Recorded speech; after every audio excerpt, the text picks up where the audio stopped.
Hi, I'm Marco Melandri. I'm Yamaha World Superbike racer. I'm a big motocross fan, and let's go to see highlight motocross race today.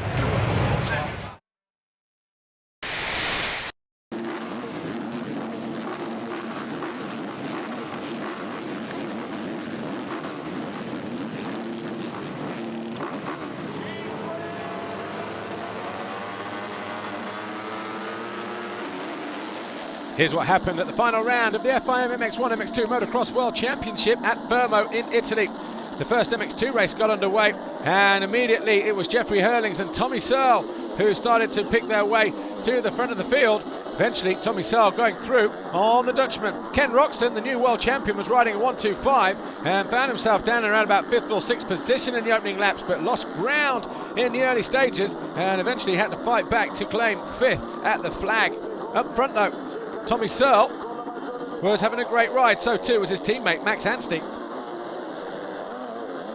Further on into the race, Nicolas Aubin was making a charge up through the field to finish in 6th position in the race, just ahead of Jake Nichols and the European runner-up in European MX2. Dylan Ferrandis was having a good debut and was on course for 9th position. Jeffrey Herlings, though, tried to close down Tommy Searle, but in the end it was Tommy Searle who went on to take victory in Moto number 1.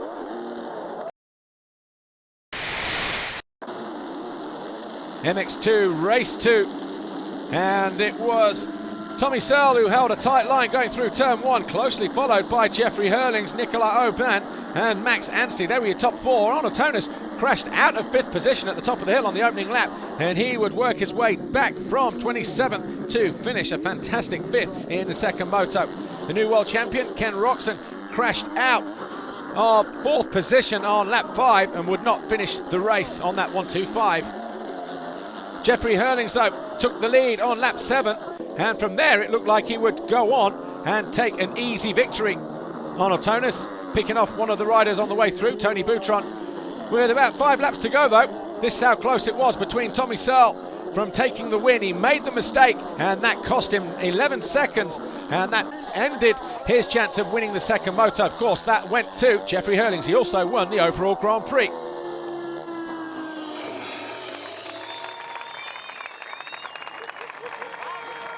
And the winner is Jeffrey! In alto le coppe, ma via il cappello perché sta per partire l'inno nazionale olandese. Festeggiare in alto le coppe per gli ultimi setti.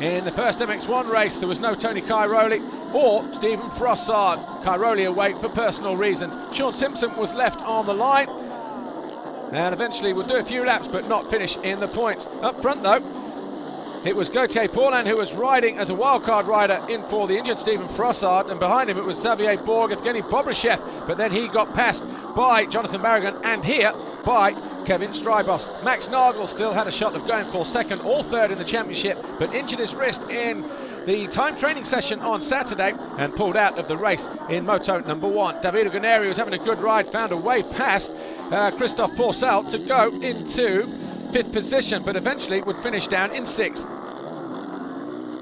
Evgeny Bobryshev came under pressure from Pourcel, eventually finished in 7th. Anthony Boissier was having a good ride and eventually found himself into 5th, but it was a win for Paulin.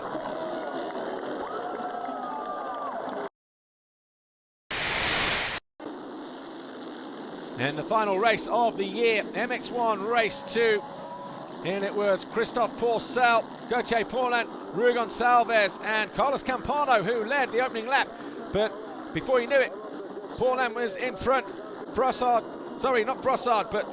Christophe Pourcel was in second and then challenging and went through to take the lead here. Evgeny Bobryshev, newly promoted to 4th place in the championship, went out on lap 2 from 7th position. He would eventually finish in 16th place.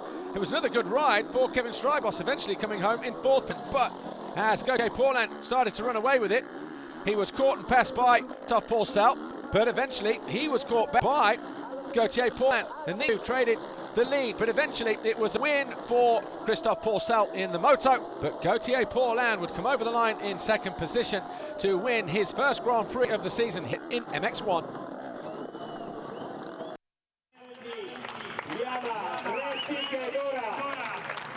Pronti per far partire Ancora momenti ufficiali per l'inno dedicato alla casa del Fermo, grazie a Giampiero.